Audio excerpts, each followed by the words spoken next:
कभी कभी चुनावी नतीजे सिर्फ हार जीत के आंकड़े नहीं होते, वो एक पहेली बन जाते हैं, एक कहानी कहते हैं। मैनपुरी, जी हाँ, मैनपुरी का नतीजा कुछ ऐसा ही है। एक ऐसा किला जो दरक गया, एक ऐसी जीत जो बस कुछ हजार वोटों पर आके टिक गई। ये सिर्फ एक हेडलाइन नहीं है। तो आज चलिए इस पहेली के हर टुकड़े को जोड़ते हैं और पूरी तस्वीर को समझने की कोशिश करते हैं। तो हम बात कर रहे हैं उत्तर प्रदेश के बिल्कुल बीच में बसे मैनपुरी की। देखिए, ये कोई आम विधानसभा सीट नहीं है। दशकों से इसे एक पार्टी का एक अभेद्य किला, एक गढ़ माना जाता रहा है। मतलब एक ऐसी जगह जहां चुनावी नतीजों का अंदाजा लगाना ज्यादा मुश्किल नहीं होता था, या कहिए ऐसा माना जाता था। और इस पूरी कहानी के, इस पूरे विश्लेषण के केंद्र में बस एक नंबर है, 6766। जी हां, 6766। 2022 के चुनाव में सिर्फ इतने से वोटों ने हार और जीत का फैसला कर दिया। सोचिए, यही वो एक धागा है जिसे पकड़कर हम आज की इस पूरी गुत्थी को सुलझाएंगे। तो आगे हम क्या क्या देखने वाले हैं? सबसे पहले आंकड़ों की जमीनी हकीकत समझेंगे, फिर ये जानने की कोशिश करेंगे कि आखिर ये मजबूत किले भी क्यों ढह जाते हैं। इसके बाद विश्वास वापस बनाने के लिए एक गवर्नेंस ब्लूप्रिंट पर बात होगी, और अंत में 2027 की राह कैसी हो सकती है, इस पर भी एक नजर डालेंगे। तो चलिए शुरू करते हैं। तो सबसे पहले बात करते हैं जमीनी हकीकत की, नंबर्स की, और उन नंबर्स के पीछे छिपी कहानियों की। देखिए, पिछले 2 दशकों में मैनपुरी में एक बहुत दिलचस्प बदलाव आया है, और वो है वोटर टर्नआउट में। साल 2002 में जहां लगभग 51% लोग वोट डालते थे, वहीं 2022 तक आते आते ये आंकड़ा बढ़कर लगभग 62% हो गया। मतलब करीब 10-11% की सीधी बढ़त।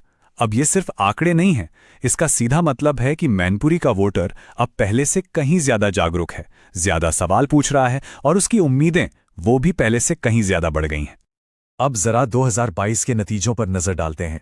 बीजेपी को वोट मिले 46.73%, समाजवादी पार्टी को मिले 43.56%, और जीत हार का अंतर वही नंबर, 6766 वोट।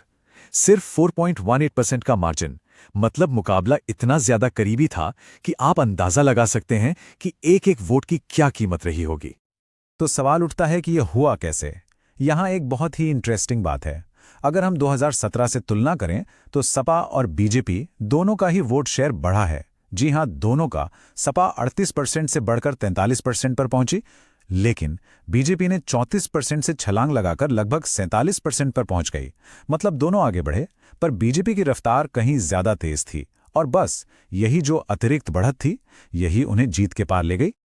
अच्छा, अब थोड़ा यहां के सामाजिक समीकरण को भी समझना जरूरी है। माना जाता है कि मैनपुरी में यादव समुदाय की आबादी करीब 35% है, जो पारंपरिक तौर पर समाजवादी पार्टी का एक मजबूत आधार रहा है। बिल्कुल, लेकिन कहानी का दूसरा पहलू भी है। बाकी के 65% वोट दूसरे समुदायों के पास है। तो संदेश बिल्कुल साफ है, अब सिर्फ एक कोर वोट बैंक के सहारे चुनावी नैया पार नहीं हो सकती। जीत के लिए आपको एक बड़ा गठबंधन अलग अलग समुदायों को साथ लाना ही होगा। तो ठीक है, हमने ये तो देख लिया कि क्या हुआ, नंबर्स क्या कहते हैं, लेकिन उससे भी बड़ा सवाल है कि ये क्यों हुआ। वो कौन से कारण थे जिनकी वजह से ये नतीजा हमारे सामने है। चलिए अब इसकी गहराई में उतरते हैं। इसको समझने का एक अच्छा तरीका है स्वॉट एनालिसिस। मतलब पार्टी की ताकत क्या है, कमजोरी क्या है, उसके सामने मौके क्या हैं और खतरे क्या हैं। अब देखिए, ताकत तो जाहिर है, उनका मजबूत यादव वोटर बेस और सपा का स्थापित ब्रांड।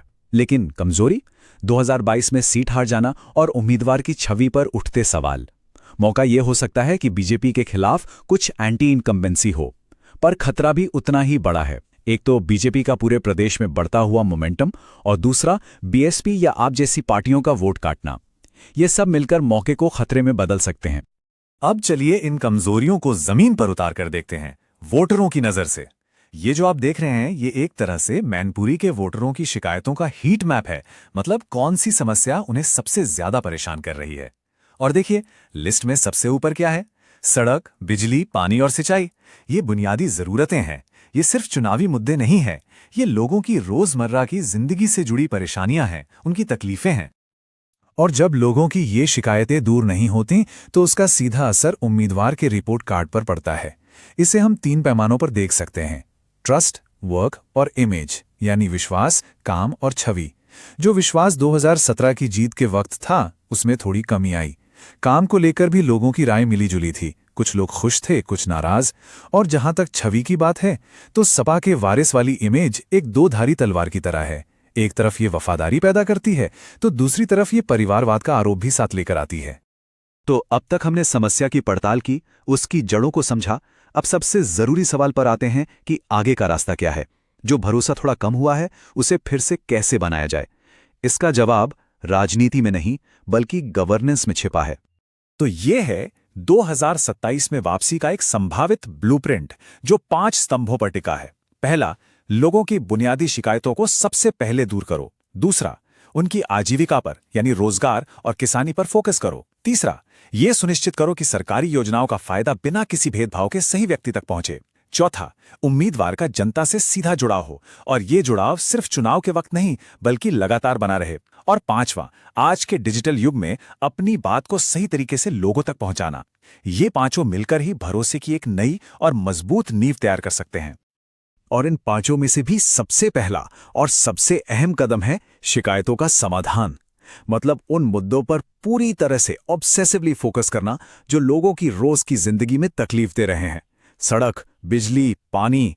एक ऐसा सिस्टम बनाना होगा जो पारदर्शी हो, जहां लोग अपनी समस्या बता सकें और उन्हें ये भरोसा हो कि उस पर काम होगा। विश्वास जमीन से ही, इन्हीं छोटे छोटे कामों से ही वापस आता है। तो कुल मिलाकर आगे का रास्ता पहचान की राजनीति से गवर्नेंस की राजनीति की तरफ जाता है। इसका यह मतलब नहीं है कि आपका कोर वोटर बेस जरूरी नहीं है, वो हमेशा रहेगा। लेकिन भविष्य की जीत वो सिर्फ पारंपरिक वफादारी पर नहीं बल्कि आपके ठोस काम पर, आपके गवर्नेंस के मॉडल पर टिकी होगी। तो अब 2027 का रास्ता साफ नजर आने लगता है।